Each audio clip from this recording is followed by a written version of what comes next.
সংবাদ মাধ্যমে এবং এইমাত্র বিরোধী দলীয় চিফ হুইপ যেটা বললেন তিনিও অনেকটা স্পষ্ট করেছেন। আজকে সকাল এবং বিকাল দুই দফায় সংসদ অধিবেশন অনুষ্ঠিত হয়েছে।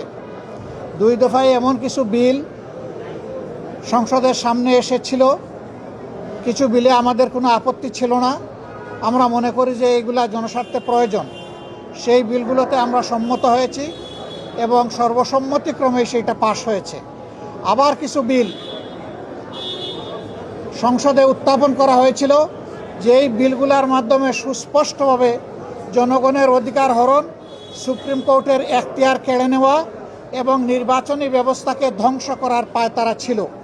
আমরা সেই বিলগুলোতে আপত্তি উত্থাপন করেছিলাম। আমাদের আপত্তিতে আমাদেরকে সুযোগ দেওয়া হয়েছিল প্রথমে 2 মিনিট। আমরা প্রতিবাদ করে বললাম যে 2 মিনিটে তো কোনো বক্তব্য উপস্থাপন করা সম্ভব নয়।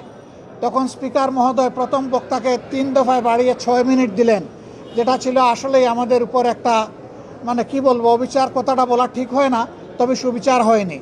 তারপরে আমরা দাঁড়িয়ে দেখলাম যে সংশ্লিষ্ট মন্ত্রী, তার কোনো সময়ের লিমিট নাই, দীর্ঘ সময় ধরে প্রাসঙ্গিক অপ্রাসঙ্গিক অনেক কথাই তিনি বললেন।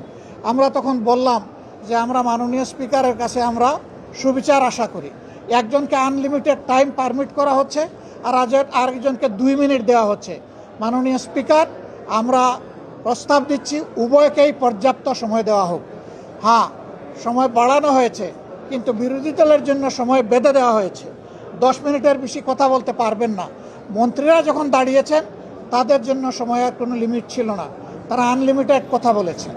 এই রকম ভারসাম্যহীনভাবে আজকে আমাদেরকে দিনটা অতিক্রম করতে হয়েছে। আমরা জনস্বার্থে আমরা সুস্পষ্টভাবে আমাদের আপত্তি জানিয়েছি যে আমরা বিচার বিভাগকে স্বাধীন হিসাবে দেখতে চাই।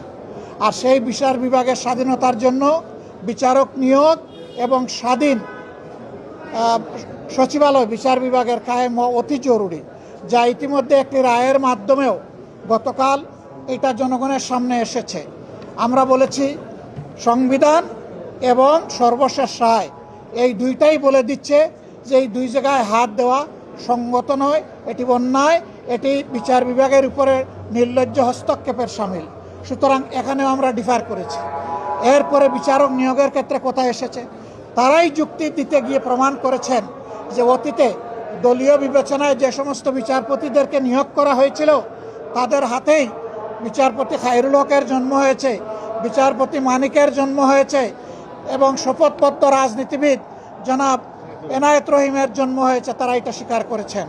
আমরা সেই জায়গাটাই ফোকাস করেছিলাম যে বিচার বিভাগের নিয়োগ যদি নির্বাহী বিভাগের কর্তৃত্বের ভিতরে থাকে তাহলে বিচার বিভাগে এই ধরনের দুর্ঘটনা ঘটতেই থাকবে এবং জনগণ ন্যায় বিচার থেকে বঞ্চিত হবেন।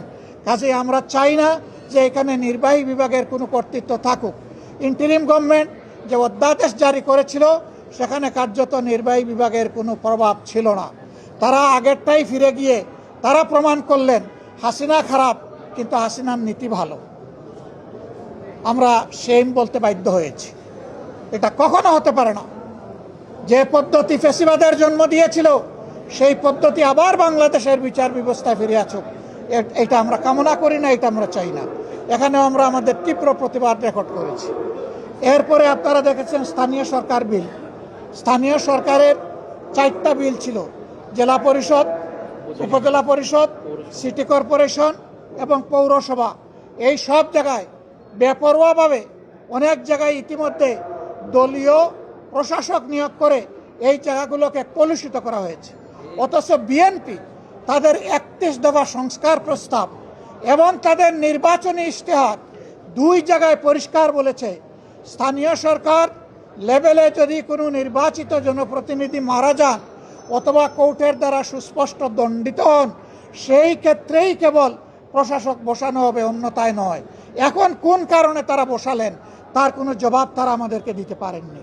তারা মূলত এই টায়ারগুলোকে নির্লজ্জ দলীয়করণই করেছেন এবং তারও প্রতিবাদ আমরা জানিয়েছি। আমরা আশঙ্কা করছি এইভাবে বাংলাদেশের সবগুলো প্রতিষ্ঠানকে দলীয়করণ করা হবে। কার্যত এটি হবে আরেকটা ফ্যাসিজম, কার্যত এটি হবে আরেকটা অলিখিত বাকশাল। আমরা সেই বাকশালও চাই না, আমরা সেই ফ্যাসিজমও চাই না। এই জন্য এই ব্যাপারে আমরা সংবিধান থেকেই যুক্তি উত্থাপন করেছি এবং এই ব্যাপারে অতীতের অনেকগুলা গুরুত্বপূর্ণ মামলা কুদরতে ইলাহি বা বার্সার সরকার, তারপরে মাজদার হোসেন বার্সার সরকার, এই মামলাগুলো আমরা সামনে এনেছি রেফারেন্স। আমরা আশা করি এইগুলো আপনারাও জানেন।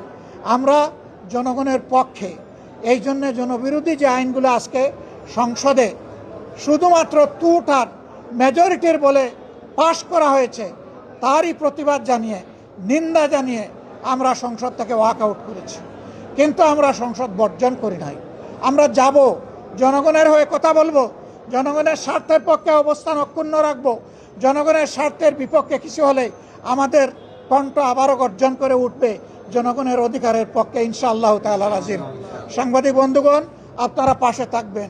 প্রিয় দেশবাসী, আপনাদের অধিকারের জন্য আমরা লড়াই চালিয়ে যাচ্ছি, লড়াই আমরা চালিয়ে যাব। কোনো অন্যায়ের কাছে আমরা মাথা নত করব না। আল্লাহ হাফিজ। বাংলাদেশ জিন্দাবাদ। হ্যাঁ, আমরা আজকে শেরপুর এবং বগুড়ায় দুটা নির্বাচন হয়েছে। এখানে অনেকেই বক্তব্য রাখতে গিয়ে বলেছেন 94 সালে হয়েছিল মাগুরায়, এবার হলো বগুড়ায়। শুধু নাম পরিবর্তন হয়েছে, কিন্তু স্টাইল একই ধরনের ছিল। দলীয় সরকারের অধীনে তাদের কমিটমেন্ট ছিল তারা রাষ্ট্রীয় কোনো প্রতিষ্ঠানের উপর হস্তক্ষেপ করবেন না। আজকে কি হয়েছে জনগণ দেখেছে। শেরপুর 3 আসনে এর আগেও আপনারা জানেন আমাদের একজন সহকর্মীকে হত্যা করা হয়েছিল, একটা উপজেলার একজন সেক্রেটারি মৌলানা রেজাউল করিমকে। আজকে আরেকটা উপজেলার একজন সেক্রেটারিকেও হত্যা করা হয়েছে। আমরা তার নিন্দা জানাই এবং এই 2 হত্যাকাণ্ডে দোষী, দুষ্কৃতিকারী, হত্যাকারী, খুনি যারা, এদেরকে বিচারে আওতায় আনার জন্য আমরা এই সংসদের স্পিকারের মাধ্যমে সাহায্য কামনা করেছি। প্রিয় দেশবাসী, এর মাধ্যমে প্রমাণ হয়ে যাচ্ছে যেই লাউ সেই কদু। এতদিন পর্যন্ত বিএনপির সমস্ত বুলি ছিল মানুষকে ধোঁকা দেওয়া এবং প্রতারণা করা। তারা সেই একই ফ্যাসিজমের পথে হাঁটছে। আমরা আপনাদেরকে কথা দিচ্ছি দেশবাসী, আমরা ফ্যাসিজমকে মেনে নেব না। আগের ফ্যাসিজমকেও মেনে নেয়নি জনতা, আগের ফ্যাসিজমকে রুখে দিয়েছিল। নতুন করে ফ্যাসিজমকেও যদি কেউ প্রতিষ্ঠা করতে চান, তাও ইনশাআল্লাহ জনগণকে সাথে নিয়ে আমরা রুখে দেবো ইনশাআল্লাহ। আল্লাহ হাফিজ। বাংলাদেশ জিন্দাবাদ। আসসালামু আলাইকুম ওয়া রাহমাতুল্লাহ।